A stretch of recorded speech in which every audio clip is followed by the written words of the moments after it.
Hello दोस्तों, welcome back to my YouTube channel. दोस्तों, बात करेंगे हम बीपीएससी टीआरई 3.0 शिक्षक भर्ती 2024 के संबंध में। साथियों, जैसा कि आपको पता है कि बीपीएससी टीआरई 3.0 के रिजल्ट और काउंसलिंग की डेट भी आपकी आ चुकी है। 9 जनवरी से लेकर 16 जनवरी के बीच आपकी काउंसलिंग प्रक्रिया वो स्टार्ट होने वाली थी। लेकिन यहाँ देखिए कई सारे बदलाव देखने को मिल रहे हैं कि इसमें सबसे पहले बदलाव देखने को मिल रहा है कि टीआरई 3 संशोधित रिजल्ट जारी होगा। इसको लेकर के भी बात करने वाले हैं। उसके बाद यहाँ देखिए काउंसलिंग डेट में फिर से बदलाव और सप्लीमेंट्री रिजल्ट को लेकर के बात करेंगे। और जो एनआईओएस डीएलएड वाले कैंडिडेट हैं उनको लेकर के बात करेंगे कि उनकी जो काउंसलिंग प्रक्रिया है कराई जाएगी या नहीं कराई जाएगी। टीआरई 3 डिस्ट्रिक्ट अलॉटमेंट यानी कि जिला अलॉटमेंट को लेकर के यहाँ पे बात करने वाले हैं।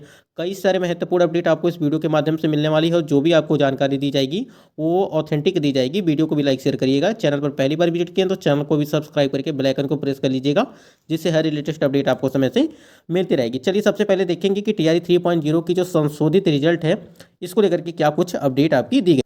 साथियों, आप स्क्रीन पर देख पा रहे हैं कि रजनीश सर के द्वारा यहाँ पे एक अपडेट दी गई है कि टीआरई 3 के सिर्फ गेस्ट टीचर्स का संशोधित रिजल्ट जारी होगा। वैसे अभ्यर्थी जो पीजीटी में शामिल हुए थे और उन्हें वेटेज नहीं मिला था, उन्हें वेटेज देकर उनका फिर से जो है संशोधित रिजल्ट जारी होगा। अब आप एक बात यहाँ पे समझ लीजिए कि जब टीआरई 3.0 के गेस्ट टीचर का, ठीक है, गेस्ट टीचर जो थे जिसमें उनको प्रत्येक साल के लिए जो है 5 नंबर का वेटेज रखा गया था और यहाँ पे 5 साल के लिए जो है 25 नंबर का वेटेज रखा गया था, यानी कि 5 साल के लिए 25 नंबर। तो वही इनको जो है वेटेज नहीं दिया गया और इसी के लिए कैंडिडेट काफ़ी लगातार मांग भी किए हैं।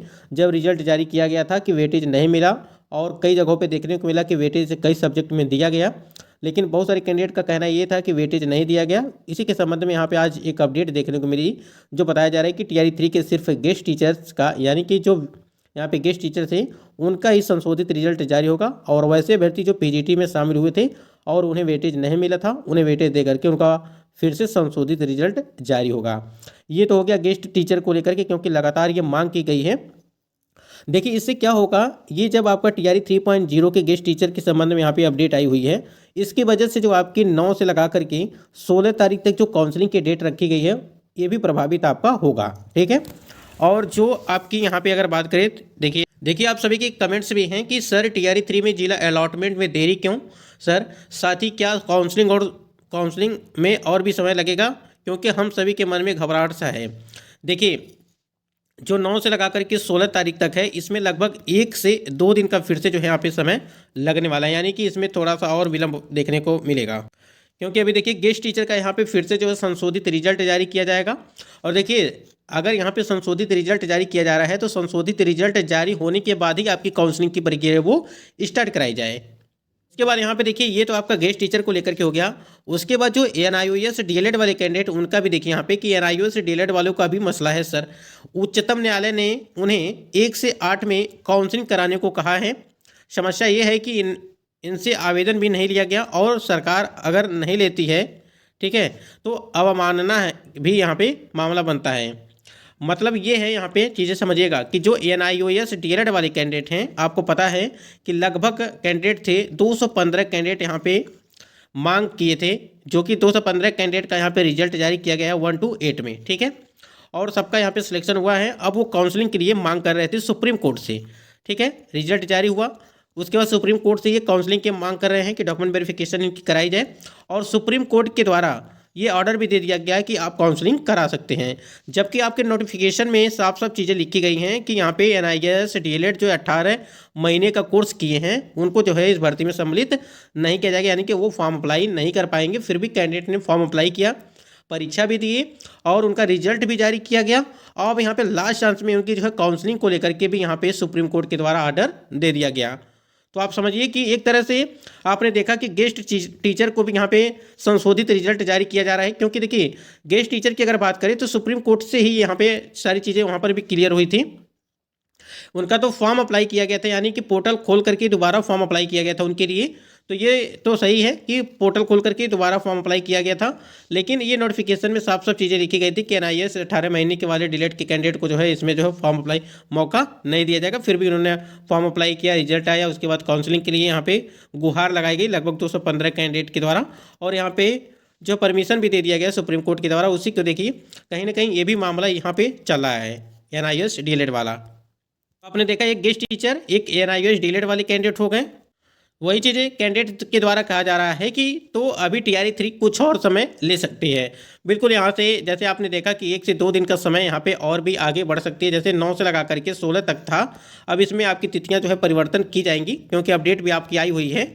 उसके बाद यहाँ पे देखिए और भी कई सारे महत्वपूर्ण चीज़ है कि फिर तो इस रिजल्ट के बाद ही काउंसलिंग होने की संभावना है। यानी कि जो गेस्ट टीचर है उनके लिए बात की जा रही है कि जो गेस्ट टीचर है इनकी रिजल्ट आने के बाद ही यहाँ पे आपकी काउंसलिंग की जो है संभावनाएं बन सकती हैं। साथ ही डिस्ट्रिक्ट अलॉटमेंट में भी देरी हो सकती है। जब यहाँ पे रिजल्ट आएगा उसके बाद यहाँ पे डिस्ट्रिक्ट अलॉटमेंट कराया जाएगा। कृपया इस पर भी सूचना दें सर। देखिए इसका मतलब है ये है कि अभी जिला आवंटन नहीं होगा, यानी कि जो 9 और 10 तारीख कक्षा 9-10 के लिए आवंटन नहीं होगा। जैसे कि यहाँ पे एक अपडेट आपके रजनीश सर के द्वारा दी गई है कि जो काउंसलिंग की डेट है आवंटन को लेकर के, सबसे पहले उन्होंने बताया है कि टीजीटी का सबसे पहले यहाँ पे लिस्ट जारी होगा, उसके बाद यहाँ पे पीजीटी का यहाँ पे लिस्ट वो जारी किया जाएगा जिला आवंटन को लेकर के। तो यहाँ पे एक तो गेस्ट टीचर के रिजल्ट है, उसके बाद एनआईओएस डीलेट वाले कैंडिडेट, उसके बाद यहाँ पे लगभग 20 से 22 हज़ार कैंडिडेट, ठीक है, 20 से 22 हज़ार कैंडिडेट जो टीआरई 3.0 के हैं, ठीक है, टीआरई 3.0 के हैं, जिसमें आपको लगभग 67,000 ही रिजल्ट जारी किया गया है। लगभग 20 से 22 हज़ार आपकी जो सीटें हैं अभी भी रिक्त हैं जो सप्लीमेंट्री रिजल्ट की मांग चल रही है। तो यहाँ पर जब आप एनआईओएस डीलेट के लिए दे रहे हैं, उसके बाद गेस्ट टीचर को यहाँ पे फिर से जो है मौका मिला, यानी कि वहाँ पे उनको वेटेज नहीं दिया गया तो उनके लिए तो फिर सप्लीमेंट्री रिजल्ट देने में क्या दिक्कत है? ये शिक्षा विभाग का काम है, क्योंकि आयोग ने साफ साफ कह दिया है कि शिक्षा विभाग के द्वारा ये सारी प्रक्रिया जो है होंगी, जो भी यहाँ पे सप्लीमेंट्री रिजल्ट वाली जो चल रही है। क्योंकि अब देखिए लगातार ये मांग चलेगी और ये बिल्कुल यहाँ पे लगातार मांग चलेगी कि सप्लीमेंट्री रिजल्ट जो है वो दिया जाए शिक्षा विभाग की तरफ से, क्योंकि साफ साफ आयोग ने पूरी तरह से कह दिया है कि प्रेस कॉन्फ्रेंस में उन्होंने कह भी दिया था कि हमारे वश में नहीं है, ये शिक्षा विभाग पर ही निर्भर करेगा, क्या आदेश निर्देश देते हैं शिक्षा विभाग की तरफ से आता है उसी के हिसाब से हम लोग यहाँ पे तैयारी करेंगे सप्लीमेंट्री रिजल्ट देने की। फिलहाल जो भी चीज़ें हैं अपडेट अभी आपको जैसे ही कुछ मिलती रहेगी हम आपको बताते रहेंगे। बाकी आप देख ही रहे हैं कि आपके यहाँ पे अपडेट भी आई है कि टीआरई 3 की सफल अभ्यर्थियों से जुड़ी बड़ी खबर, जिला आवंटन का काम अब तक नहीं हुआ है और बीपीएससी की माने तो 17वीं पीटी की परीक्षा पुनर्परीक्षा की वजह से हो रही देरी, अब तारीख में 1 से 2 दिन के बदलाव की संभावनाएं बताई रही हैं। 9 या 10 जनवरी तक जिला आवंटन का जारी हो सकता है लिस्ट, ठीक है, और 1 से 10 तक के अभ्यर्थियों के पहले 9 जनवरी रात तक, यानी कि टीजीटी की बात की जा रही है, 1 से 10 तक के यहाँ पे 1 से लगा करके, यानी कि पीआरटी और यहाँ पे टीजीटी जारी हो सकती है सूची, और पीजीटी के अभ्यर्थियों की 10 जनवरी को सूची जारी होने की बात कही जा रही है। अब अभ्यर्थी अपने सभी कागजात को तैयार रखेंगे और जो जिले किए जाएंगे आवंटित वहीं करानी होगी काउंसलिंग, और सभी जिलों में काउंसलिंग की शुरू हुई है तैयारियाँ। और अगर काउंसलिंग की तारीख 1-2 दिन बढ़ती है तो शिक्षा विभाग 7 जनवरी तक जो है जारी कर सकता है फिर शेड्यूल, और 9 जनवरी को आयोग में जिला आवंटन को लेकर के यहाँ पे बैठक की जाएगी। जो स्थिति है उसके मुताबिक जानकारी यहाँ पे आपको दी गई है। बाकी कोई जानकारी मिलती है तो ज़रूर हम आपको साझा करेंगे। दोस्तों ये कुछ महत्वपूर्ण अपडेट थी, बाकी आप समझ सकते हैं कि क्या क्या प्रक्रियाएं चल रही हैं। देखिए क्या कुछ होता है इसको लेकर।